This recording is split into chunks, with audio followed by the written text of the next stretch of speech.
let's get back to that blowout earnings forecast from ARM. Shares are surging. They're now up over 50%. Here to help me make sense of it is Kunjan Sobhani. He is senior semiconductor analyst for Bloomberg Intelligence. He joins us now.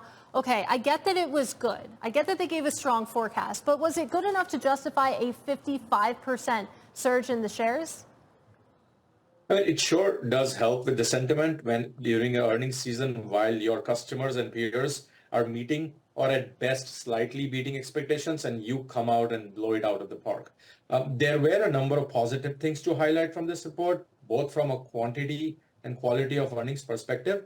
But I think the key point here was that they have now a a plethora of tailwinds helping them move into the next fiscal year. And we expect sort of this beat and raise cadence to continue.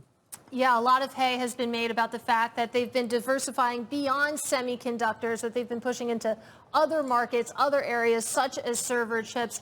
Where are they in that timeline? How are you thinking about what we heard yesterday, them saying that now if you take a look at smartphones, it's about a third of their sales?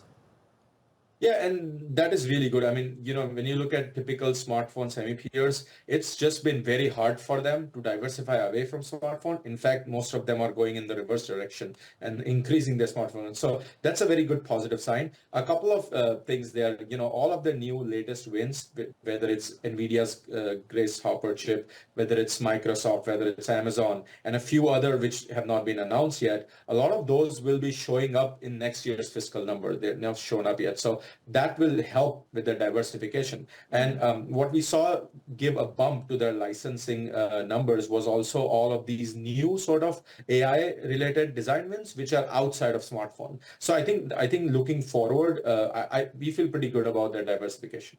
All right, so a lot to look forward to there potentially. If I were looking to get upset, to get worried about something in this report, where would I find it, if at all?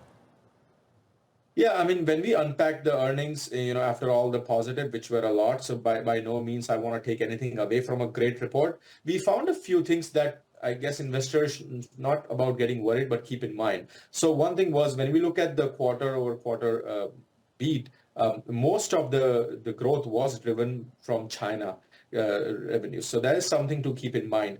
Second, when we look at the upside from the licensing, this is not something we expect to continue at this run rate. Licensing, as they have said, will always be lumpy. So when you're seeing a lot more licensing renewing and signups currently, you can expect some sort of a decline going sequentially sometime in next year. So those are the two things people need to brace themselves.